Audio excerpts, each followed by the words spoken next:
Good afternoon, everyone, and a very warm welcome to our webinar, Festive Payroll Part 2, where we're going to bring you some more seasonal payroll tips. My name's Duncan, and as you can see, I am joined by my colleague Alice, and we will be co-presenting the webinar today, taking you through some common themes around this time of the year. Let's now take a look at what we're going to cover in the webinar. So Alice is going to start things off by taking a look at organising your employee list, looking at filters and employee groups. She's also going to show you how to personalise your payroll, adding a festive touch and adding some colours to your employee list. She's going to finish her section with a festive payslip comment section, so how to add a festive message to your payslips. And then I'm going to return to take a look at advancing holiday and absence years, if you record holidays and absences in payroll. And then I'm going to finish with a section on planning for changes in the new year, specifically some of the changes that were announced in the recent budget.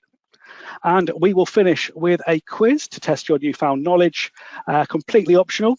Be great if you could join in. We'll be doing that using polling questions, and that will be at the end of the webinar. So that's what we've got in store for you, plenty to be looking at, but I'm now going to hand over to Alice, who's going to start us off with organising your employee list. So it's over to you, Alice. Thank you, Duncan. Yeah, so first few sections of the webinar, I'm going to be presenting those, and I would like to begin with organising your employee list. So I feel like this time of year there are, extra workers, people on holiday, people who've left the company maybe as well, just all showing in your employee lists. It can get quite busy and unorganised. So we'll be looking at different ways that you can filter and group your employees to ultimately help you process payroll more efficiently. So first of all, I want to take a closer look at the criteria option. And this is an option found just above your employee list, and it allows you to filter your outline based on the employee's payment method. So this could be backs or salary payments, payment frequency. So this will just be like your weekly, monthly, fortnightly, etc. And you can also filter by department or cost centers that you've set up as well. Now, in this criteria option, you do also have the option to exclude certain employees from your employee list, and this is going to be based on their status. So if they're set to on hold, if they're on holiday, but also current year leavers and historical leavers too. So as I said, this is a great way to only view the employees that you need to. Maybe you're looking for a particular person or you need to access something, and you can make sure that you haven't excluded, leavers from your list. Or also if you're running a monthly payroll and you've got multiple departments, you could also filter the outline to only show the monthly employees and then kind of break them down a bit further by department. And I will show you this as we get into the demo.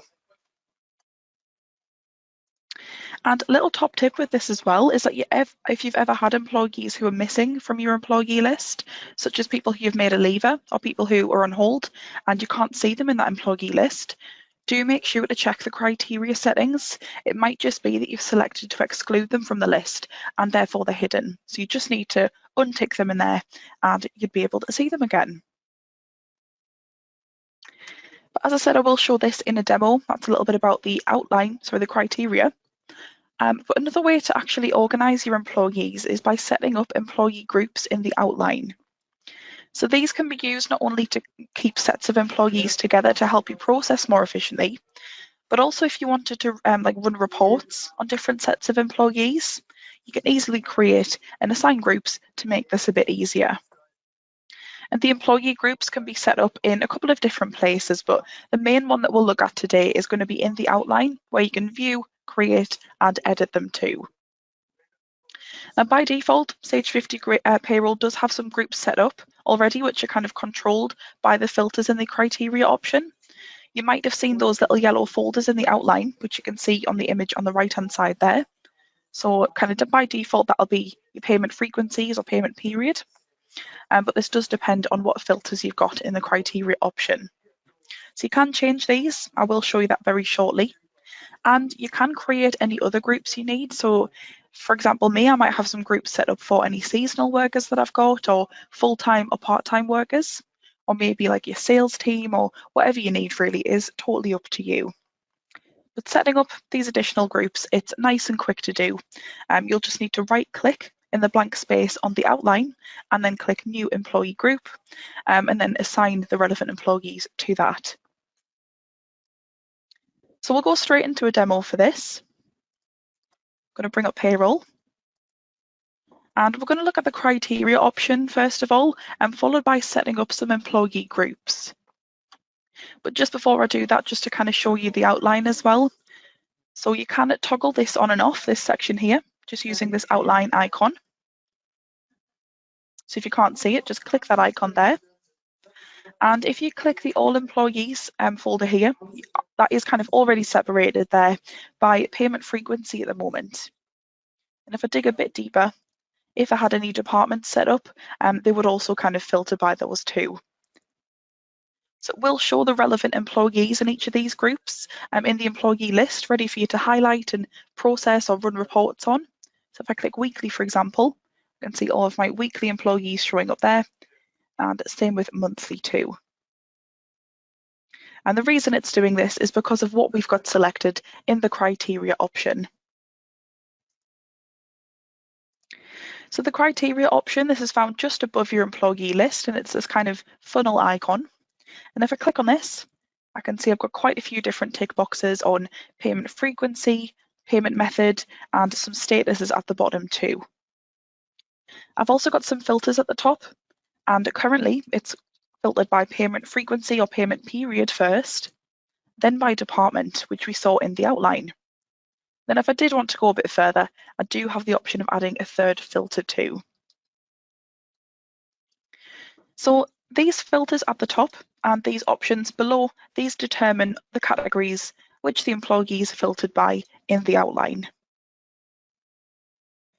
But as we can see, my whole payroll, I've got a mixture of weekly and monthly employees. I don't use any of the others. So let's actually filter the outline to only show monthly and weekly pay frequencies. So I'm going to untick the rest of those. And that's going to keep that a little bit more tidy for my payroll. I am going to keep it filtered by payment period at the top, and I'm still going to keep it as department too. But if I just show you the difference that this has made, I'll click OK. And notice if we go back to that outline and I open up the All Employees section, I now only have the monthly and weekly options. And both of these have got the relevant employees in, so I can then highlight the employees from there, process the payroll as normal, or if I was running reports on them, for example, I'd be able to do so. And then remember, if you do need to get back to all of your employees, just click All Employees at the top, and you can see you've got them all showing in the employee list now.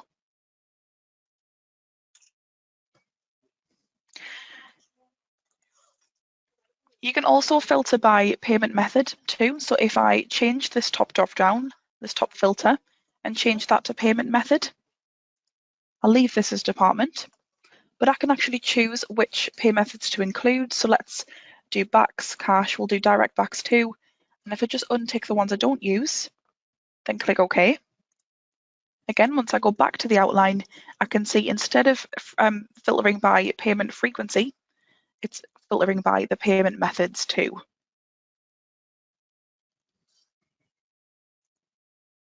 But I'm just going to change that back there. Now, something else in here which is great is the employee exclusions at the bottom of the criteria. So these are going to exclude certain statuses of employees from your list. Now, at the moment, I've only got it to exclude historical leavers. So this is going to be anyone who's left your employment in a previous tax year, so earlier than the 6th of April 2024. But as you can see, I do have one employee whose status is set to on hold. This is Frankincense. He's not been paid for the last few pay periods. But I could also set to exclude employees who are on hold by ticking this box here. And when I click OK, we can see he's not there anymore, and I'm left only with employees whose status is set to OK, and these are of course ready to be processed. So this is definitely going to be, a time saver for those of you who've got a larger amount of employees, and it would be particularly helpful if you're looking for, someone or something in particular. But you can see it is handy and quick to be able to apply these filters and of course include or exclude the employees from your employee list. And then to make them show again, I just go back to criteria I would unselect to exclude them and then just click OK again. And we can see Frank is back. And something else I do just want to point out in the criteria option, just a little bit of a top tip really. So if you are needing any support, this goes for wherever you are in the programme. You do have a little kind of question mark here, which will take you to a help article. But if you click F1 on your keyboard, and this goes for wherever you are in Payroll, it will load up a support page based on where you are in the programme to help you. So this does have some helpful things based on the criteria option, such as changing which employees appear. But it does also have some other things which we'll be going over today, such as adding colour to your employee list and some other customisation options too.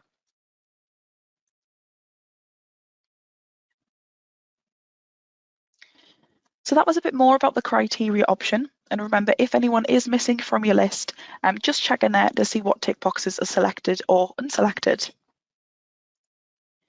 But let's also look at another way of organising your employees, and this is going to be with employee groups, and these are found in the outline. So we have already had a look at the filters, which are changed in the criteria option. But actually, I want to be able to separate my employees by other things like seasonal workers or people who are full-time or part-time workers. So I've got a few employee groups that I would like to set up. Nice and simple to do so. I'm just going to right-click in the blank space on the outline and click New Employee Group.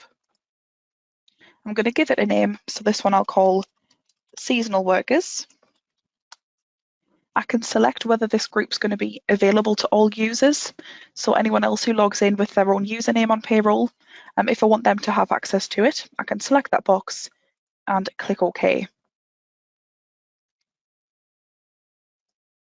So that's the group created. I can see there is now a drop down in the employee groups section of the outline, but if I click in it, there's nobody in there just yet, so I still need to assign the relevant employees to this. Again, nice and easy to do so. I'll go back to all employees and I'm going to highlight the relevant employees. So I'll highlight my seasonal workers. So it's going to be Mary, Frank and Alf. And then to assign them to the group, I'll right click, assign to group. I'll select the new seasonal workers group there and click save. So if we go back to employee groups now and click on seasonal workers, I can see those 3 employees there. And that's it all set up. So it is nice and simple to create an employee group, and any others that you need, you can create in exactly the same way.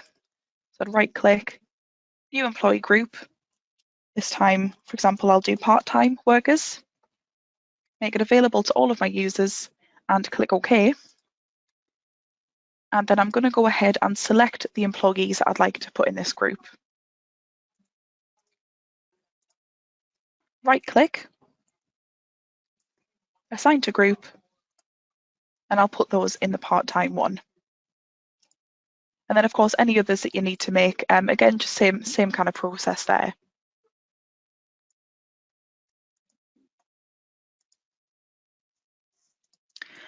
But that was organising your employee list and just filtering it a bit more as well using that criteria option.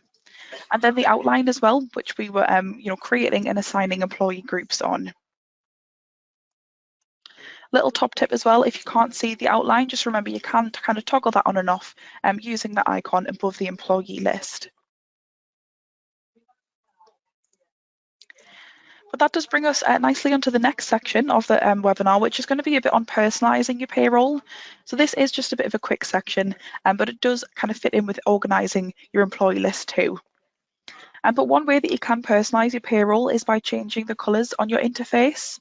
You are able to change the colour of the highlight when you select the employees. So you might notice I've always got mine set to like a branded sage green colour. You can change that. And I will be showing you that option now. You do also have the option of changing the alternate rows as well. So if you've got a lot of employees, it can kind of help to break up, a big long list of names or a big list of dates, depending on which column you're looking at. And it's also going to be great if you do need particular colours to kind of make this view a bit more accessible for you as well. So yeah, why not add a bit of seasonal colour to your payroll? If you do, it'll look a little bit like this screenshot on the slide, where I've set the alternate lines to be a different colour. So let's go back to payroll. I will show you how to change your colours, a couple of other options as well that I want to kind of make you aware of.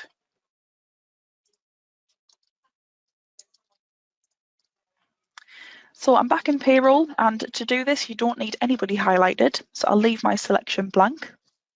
And I'm going to go up to the view menu and then down to options.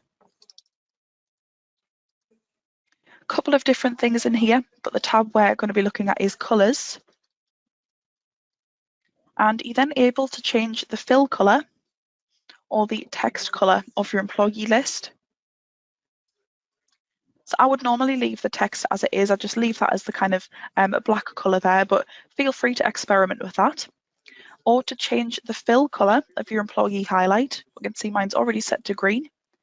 You can click this icon here, select your colour, or you can kind of define your own custom colour too. So if you wanted to make it kind of branded to your company, for example, you do have the option there.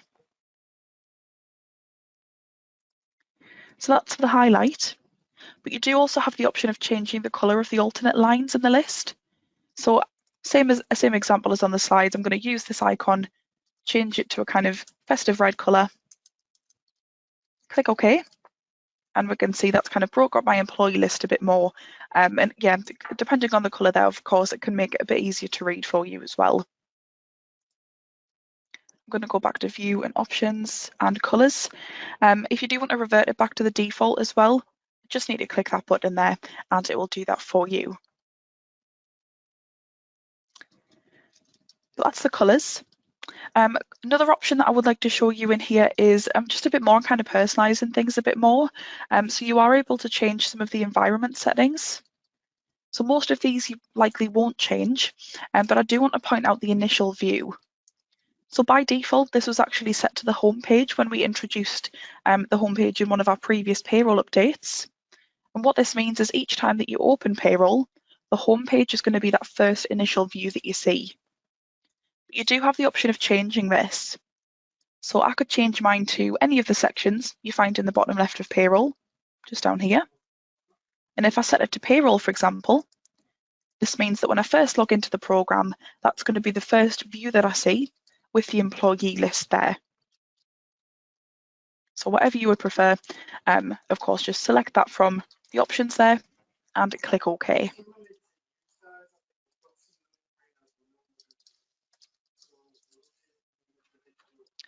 So a couple of different ways that you can personalise your payroll there. As I said, just a short section, but you can change the highlight colour or the alternate line colour by going to the view menu and options. And you do also have the option of changing the colour of the text too. And you can also edit other options too, such as changing your initial view from when you first open the programme to be any of the sections that you find in the bottom left of the programme. I normally keep mine to payroll, and it just means straight away I've got my employee list in view when I log in.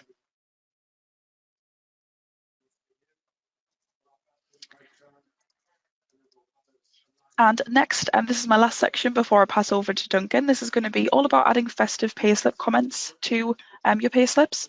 So it's common around this time of year to add like a happy holidays message to payslips, or thank your employees for the hard work during the day, during the year, sorry. And it is fairly straightforward to do this. So you can add it to individual employees. Maybe you've got like a more personal message for someone, or you can actually add it to all or multiple employees at once using a global change. So these comments can be applied to all of the standard payslip layouts, so to your email layouts, your laser layouts too, but they can also be applied to online payslips in the same way that I'm about to show you. And it all just depends on whether you've got the online services set up for the employee. So I would like to show you both options individually and for all of the employees. So we'll go back to payroll for my last demo.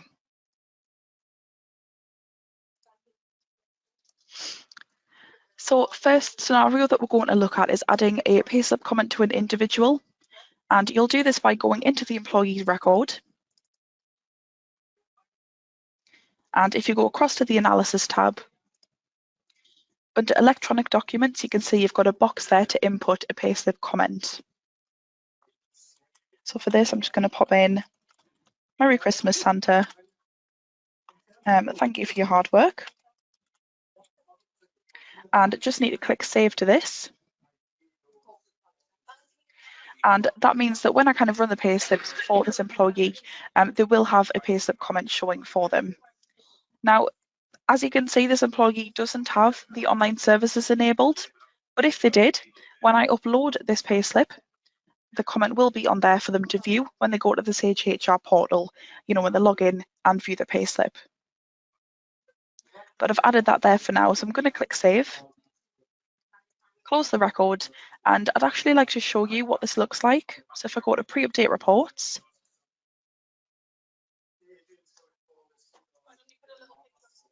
I do just have one of the standard laser payslips favorited. So it's just this one here. Let's preview that, and I just want to show you what it looks like.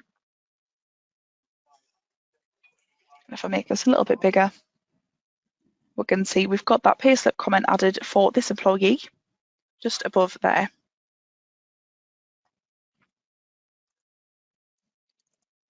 And then to remove that comment, again, just in the employee record, in the analysis tab, I'll just get rid of that message and click save. So that's how to do it for an individual. To just come in, add the comment there in the employee record and then remove it in the same way. But second option you've got is to add a payslip comment to all or multiple employees at once. So if I leave everyone unselected in this case, I'm going to go and make a global change. So I'll go to tasks, global changes. I'm going to go down to electronic documents and set payslip comment. And I'm just going to type in happy holidays and click OK. It's confirmed that we've got 11 employee records in this selection. So it's just kind of assumed everyone's included. I'll click yes. And that is now being added to all of the employees. So if I went and run the payslips now, I'd be able to see that message there for everyone. And similar with removing it too, so you can do it individually in the employee record, as I showed you before. But to save you from doing that individually, you're just going to go back to the global changes. So tasks, global changes, electronic documents, and then clear payslip comments. And again, that's going to select how many people you've got, click yes, and we can see successful changes there.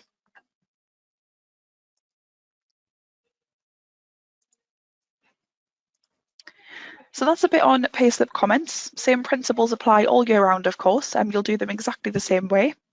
And remember as well, this does apply to the online payslips too, if that's enabled for your employees.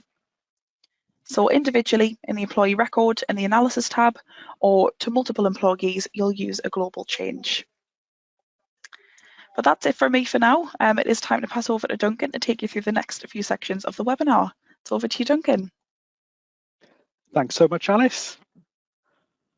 So I'm going to cover off the last couple of sections of the webinar before we move on to the quiz. And I'm going to start with advancing holiday and absence years. So if you record your holidays in Sage 50 Payroll or other types of absences on the absence diary, it is quite common to have a holiday or absence year that runs the same as the calendar year, so starts in January and ends in December. So if that applies to you, we're approaching the time where you need to start thinking about advancing your holiday and absence years so that you can start to record and track absences in 2025. Now, it's pretty straightforward to advance a holiday year, but I want to sort of guide you through a process to try and make it foolproof, to make sure that you've covered everything off before you advance the holiday year.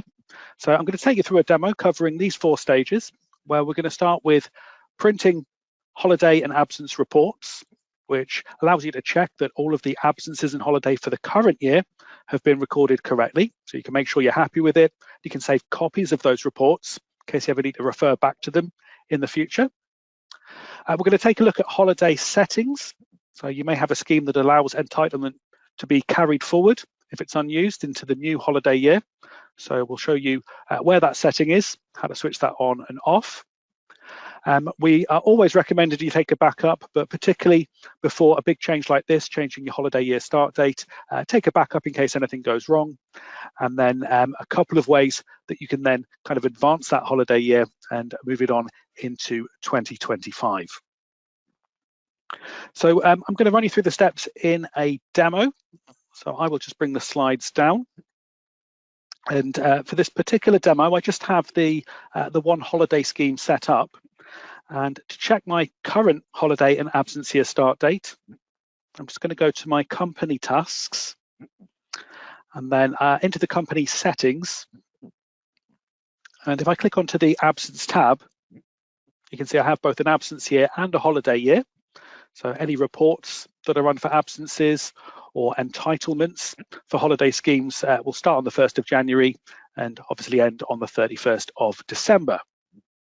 So this is where you initially set it up, and it's also where you can advance the year when you're ready to do so by simply clicking the advance year buttons. But I don't want to do that just yet. So I'm just going to cancel out at this stage because we're going to run through some of our holiday reports first, just to be sure that everything has been entered that needs to be.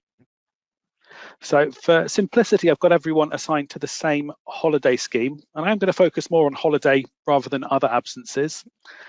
And then to get into the reports, if I click this reports icon above the employee list, just here, you'll see there is a folder dedicated to absence reports. Now, anything detailed will show you start and end dates and the type of absence, including any absence comments. So you could get detailed holiday analysis reports for your employees, which will tell you the exact dates that an employee has been on holiday. Or you might be looking for more of a summary, just to give you that overall view. And what I would recommend for holiday schemes is the holiday year summary report. Now, I'm just going to run this to preview so that you can see this report on my screen.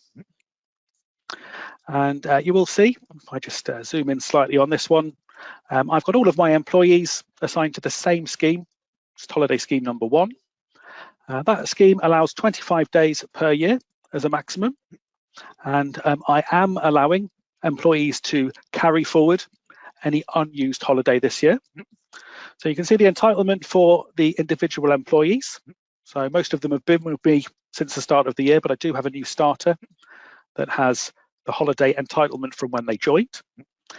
And it summarizes holiday taken, any holiday that's marked as booked but not taken, and then the days remaining for this scheme. So I actually have 4 employees in this example that have holiday to take, and we're going to allow them to carry that forward if they're not going to be taking it in the current year. So this is based on my current holiday year start date of the 1st of January, as you can see at the top of the screen here. And when you get to the end of the year, you might want to save copies of these reports so that you've got them to look back on. And you can, of course, print them out or export them and maybe save it as a PDF. So use these reports within the absence folder to check the types of absences that have been entered. And then if you do need to record any holidays or other absence to include on the reports, do that and then rerun the reports so you've got the most up-to-date information. I'm happy with what I saw, so I'm going to move on to my next step, which was to check my holiday scheme settings. So for this, I'm going to stay on the company tasks. I'm then going to go into holidays. This is a scheme that I'm using, scheme number 1. So I'll click edit. And if you look on the entitlement tab, towards the bottom here, we've got a tick box that allows entitlement to be brought forward from a previous year. So unused holiday will be added to next year's entitlement when we advance the holiday year. It can also be set up to work the other way. So you might allow your employees to take some of next year's entitlement early, and then that will be carried forward as a negative value if your scheme allows that.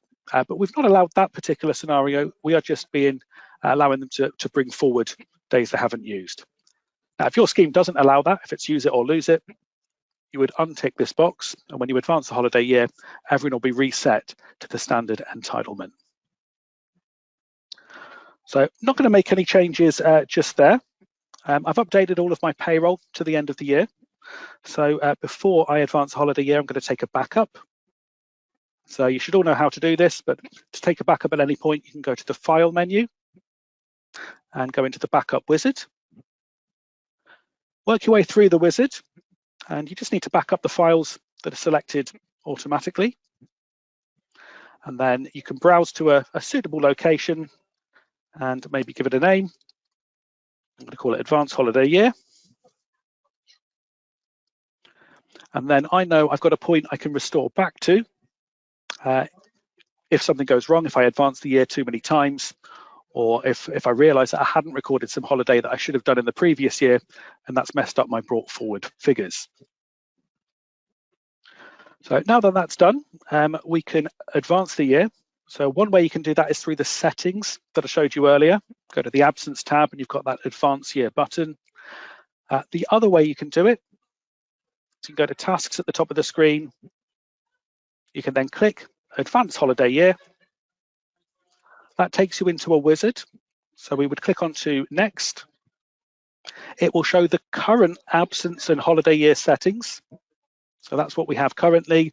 And we just need to make sure that we've ticked the box to advance the relevant absence and holiday year. And as both of mine start on the 1st of January, I'm going to advance them both by leaving these boxes ticked. And when I click onto Finish, that's going to set my next holiday year start date, and I can start to run reports in 2025. So looking back at my settings on the Absence tab, we can see that now reads 1st of January 2025.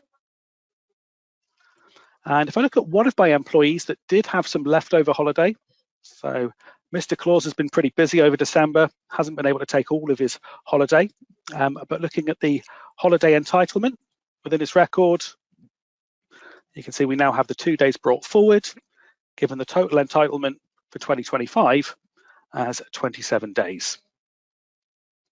And I can now start running reports in the new year.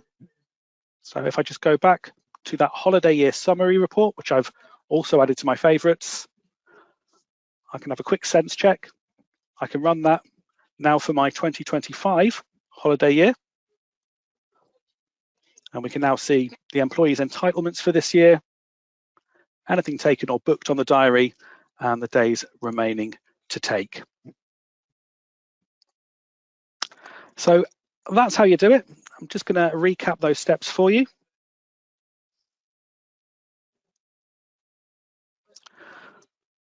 So I started with printing some holiday and absence reports, and I've linked to some other suggested reports that you might want to run there, checking that all absences have been correctly recorded for that year. We've had a look at our holiday scheme settings to make sure we're happy with that and whether or not we allow entitlement to be brought forward from a previous year. We took that back up just as a safety net in case we need to go back and do this again for any reason.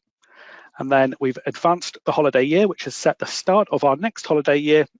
And in our case, it carried forward the unused holiday from 2024. And you can read the full guide on advancing the holiday year from the link just there. So from the new holiday year to a little bit of planning for the new tax year. So I'm just going to very briefly mention some upcoming changes in 2025, which were announced in the autumn budget on the 30th of October. So some key changes that are going to affect payroll, starting with national minimum wage increases. So with effect from the 1st of April, the national minimum wage is increasing to £12.21 per hour for employees aged 21 and over. It's going up to £10 an hour for 18 to 20s and £7.55 for employees 16 to 17. So if you pay hourly paid employees and they're on minimum wage, you'll need to increase their pay rates. If you pay them a salary, you'll need to check that that is in line with the new minimum wage rates with effect from April. The other big change that's going to affect employers is an increase in the employer's NI contributions rate. So that is going to go up from its current 13.8% up to 15% of earnings above the secondary threshold. And in addition to that, the secondary threshold at which an employer starts to pay national insurance is reducing from its current £9,100 per year down to £5,000 per year. So obviously that is going to result in an increase in employers' national insurance that you'll need to pay on your employees' wages. Some examples of the type of impact that might have is that if you have an employee working full-time on minimum wage, so £12.21 per hour in the new year, based on a 35-hour-a-week working week, that's going to be approximately £770 of extra national insurance you would pay for them. Or taking an employee on average wage, which is £36,000 per year, there or thereabouts, be approximately £900 extra employers' national insurance. Now, there were changes to employment allowance that were announced at the same time. So the employment allowance is increasing from £5,000 to £10,500 per year. So that is more than doubling. And the eligibility threshold, which was £100,000 of employers' NI to qualify for employment allowance, is being removed. So it's opening up that allowance to potentially a lot more employers. So that will go some way in mitigating the increase in the rates, particularly among those smaller businesses with fewer employees. Now, we have put together a summary of the changes that affect payroll in our article just there, so you can follow the link if you want to read more. But I just want to finish this section with a couple of tips that might help you with planning for that change and perhaps kind of soften the blow. So the first one, the obvious one that I've already mentioned, is employment allowance. So definitely worth checking if you're eligible for employment allowance, if not currently in the new tax year. Most businesses and charities are eligible, exceptions being those that work in the public sector. If you are eligible, we'd recommend that you submit your claim at the start of the tax year so you can start to claim that and reduce your employer's NI as soon as you start the new year.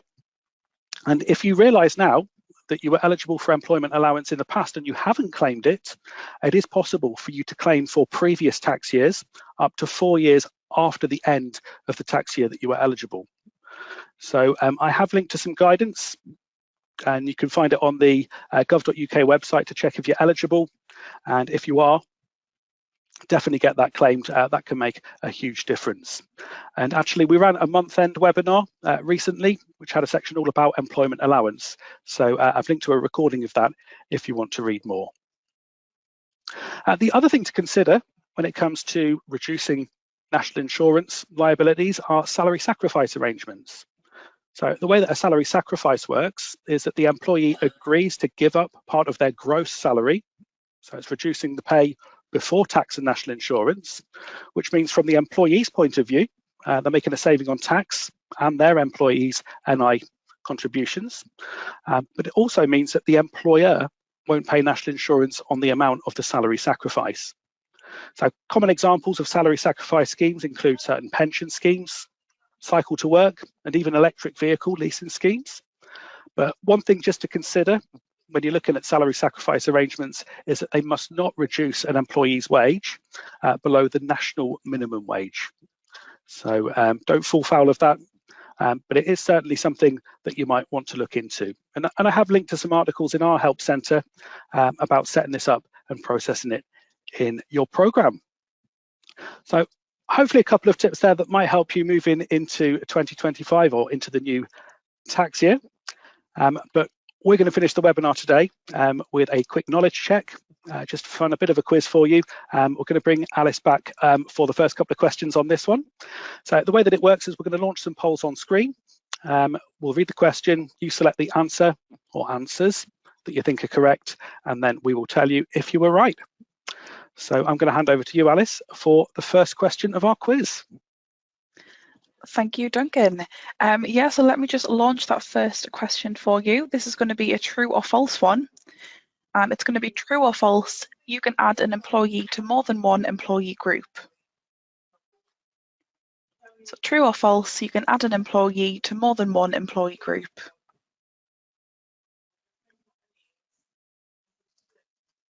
And I will close that down. Great, so 77% of you said that's true. that you can add an employee to more than one employee group.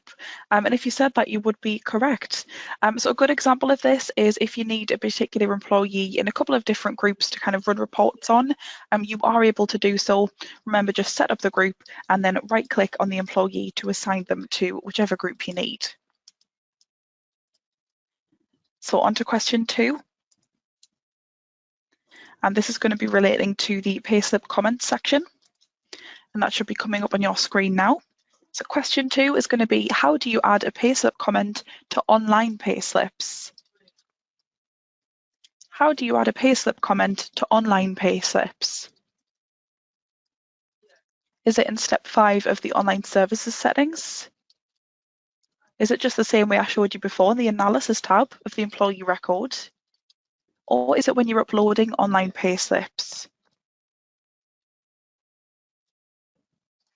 And I'll close that down and share those results with you. Great, so how to add a payslip comment to online payslips. 10% of you have said in step 5 of the online services settings, and that's actually where you would be able to upload historical payslips, so you might recognise the answer from that scenario. But 89% of you are correct in saying that it's the analysis tab of the employee record. So you'd add the payslip comment in exactly the same way. And of course, if the employee is set up for the online services, it will be uploaded with those payslips. So well done to those of you who got those correct. And yeah, over to you, Duncan, for your questions. Great. So I have question 3, and this one is about advancing holiday and absence years. So my question is, where in the program can you advance your holiday and absence years? And this one is select all that apply. So can you do it from company, settings, absence? Can you do it from company, legislation? Is there an option within tasks, an advanced holiday year? Or would you do it in employee and then employee record? So where would you go to advance your holiday and absence years? Great, and I'm going to close that down. We've just had over half of the results in. And looking at the results there, we have 72% company settings and absence and 78% saying tasks and advanced holiday year. And those are the correct answers for that question. So well done to those that chose those answers. And one last question from me, question number 4. How much is employment allowance from April 2025? So how much employment allowance can be claimed from April 2025? Is it £4,000 per year? Is it £5,000? Is it £10,500? Or will it be 12,570? Great, I'll give you a few more seconds on that one. I think most of you have got that. So let's close that one down. Sharing the results there.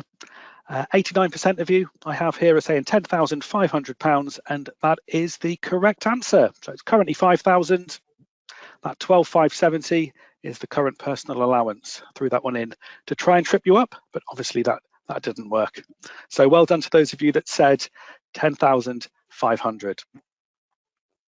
Yeah, thank you to everyone for participating there. It's time to move on to some further support as well.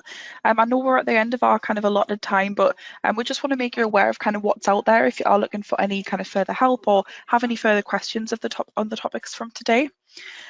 So yeah, not too much left in terms of webinars for this year as we are approaching Christmas, but we do have some more repeats of the Festive Payroll Part 1 and 2. And we've got one tomorrow for part 1 if you didn't manage to catch that, and of course another one of part 2 as well next week.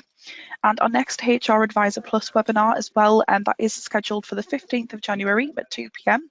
And that's going to be all about joining the business day 1 right. So we'd love to see you there. We do have some special guests on that one. They've got some fantastic advice and kind of real life scenarios as well, which you might find very helpful. But of course, lots more coming in 2025, so do keep an eye on our upcoming schedule. We also have the help centre, so sage.co.uk/help. So any kind of articles you need, like support articles or demonstration videos, there is so much on there on all of the topics that we've covered today, plus more. We've also got our webinars section with all of the kind of previous recordings and upcoming webinars if you do want to register for those. And if you do need to get in touch with any of our experts for kind of things like technical support, you do also have the contact options too. And then lastly, it's just Sage University, so sageu.com. Here you can set up a free account. You can access free e-learning and bite-sized learning courses, as well as earning product certification too. So it's just a great way to expand your knowledge on either Sage 50 Payroll or any other Sage products that you're wanting to know about too. But yeah, that's just a handful of the further support that we've got available to you. And that has actually brought us to the end of our webinar today. So it does actually look like we've kind of answered all of those questions in the Q&A today. So thank you for sending those in. And we will hang around just for a few minutes just to see if any kind of last ones come through. But yeah, we will kind of say goodbye our side. So if you are leaving us now, remember you can download the handouts. These will include all of the slides from the presentation today, and feel free to copy and paste any of those questions or answers if you have found any of those particularly useful. You can keep those for future reference. Last thing from us too, there will be a short survey that you'll get as you exit the webinar. So if you do have just a moment to fill that out, me and Duncan would really appreciate that. We do read all of the comments and just try to make these as good as they can be. So yeah, we'd love to hear what you thought. But yeah, we're going to kind of say goodbye our side, and we'll leave this open for a few minutes just for any last questions. So thank you so much for your time this afternoon.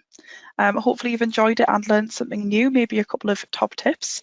And yeah, we'd love to see you on some more webinars in the future. So from myself and Duncan, it is goodbye for now.